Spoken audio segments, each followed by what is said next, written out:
Chapter 29. Start with the kersey and finish with the thread. Migriso's luck continued. On her first day on the job as a castle servant, she was sent to deliver a spool of red thread to the princess. Mind, said the head of the serving staff, a dour woman named Louise. She is royalty, so you must make sure you curtsy. How's that? Shouted Mig. You must curtsy, shouted Louise. Gore, said Meg. Yes'm. She took the spool of thread from Louise and made her way up the golden stairs to the princess's room, talking to herself as she went. Here I am, off to see the princess. Me, Migriso, seeing the princess up close and personal like. And first off, I must curtsy, because she is the royalty. At the door to the princess's room, Meg had a sudden crisis of confidence. She stood a moment, clutching the spool of thread and muttering to herself. Now, how did that go? She said. Give the princess the thread and then give her a kersey? No. First the kersey and then the thread. That's it. Gore, that's right. That's the order. Start with the kersey and finish with the thread. She knocked at the princess's door. Enter, said the pea. Meg, hearing nothing, knocked again. Enter, said the pea. And Meg, still hearing nothing, knocked yet again. Maybe, she said to herself, the princess ain't to home. But then the door was flung wide, and there was the princess herself staring right at Migriso. Gore! Said Meg, her mouth hanging open. Hello, said the pea. Are you the new serving maid? Have you brought me my thread? Kersey, I must, shouted Meg.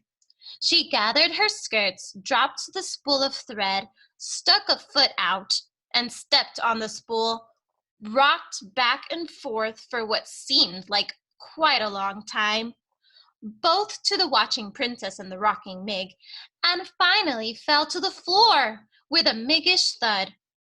Whoopsie, said Migriso. The pea could not help it. She laughed. That's all right, she said to Meg, shaking her head. It's the spirit of the thing that counts. How's that? Shouted Meg. It's the spirit of the thing that counts, shouted P. Thank you, miss, said Meg. She got slowly to her feet. She looked at the princess. She looked down at the floor. First the curtsy and then the thread, Meg muttered. Pardon? Said the pea. Gore! Said Meg. The thread! She dropped to her hands and knees to locate the spool of thread. When she found it, she stood back up and offered it to P. I brought you here thread, didn't I? Lovely, said the princess as she took the thread from Meg. Thank you so much. I cannot seem to hold on to a spool of red thread. Everyone I have disappears somehow. Are you making something? Asked Meg, squinting at the cloth in the pea's hand. I am making a history of the world, my world, said the pea. In tapestry, see, here is my father, the king, and he is playing the guitar because that is something he loves to do and does quite well. And here is my mother, the queen, and she is eating soup because she loved soup. Soup! Gore! That's against the law! Yes, said the princess. My father outlawed it because my mother died while she was eating it. Your ma's dead? Yes, said the pea. She died just last month. She bit her bottom lip to stop it from trembling. Ain't that the thing? Said Meg. My ma is dead too. How old were you when she died? Bold was I, said Meg, taking a step back, away from the princess. I'm sorry then. No, no. How old? How old were you? Shouted the pea. Not but 6, said Meg. Oh, I'm so sorry, said the princess. She gave Meg a quick, deep look of sympathy. How old are you now? 12 years. So am I, said the princess. We're the same age. What is your name? She shouted. Miggery! Miggery so! But most just calls me Mig. And I saw you once before, princess. You passed me by on a little white horse. On my birthday, it was. And I was in the field with Uncle Sheep, and it was sunset time.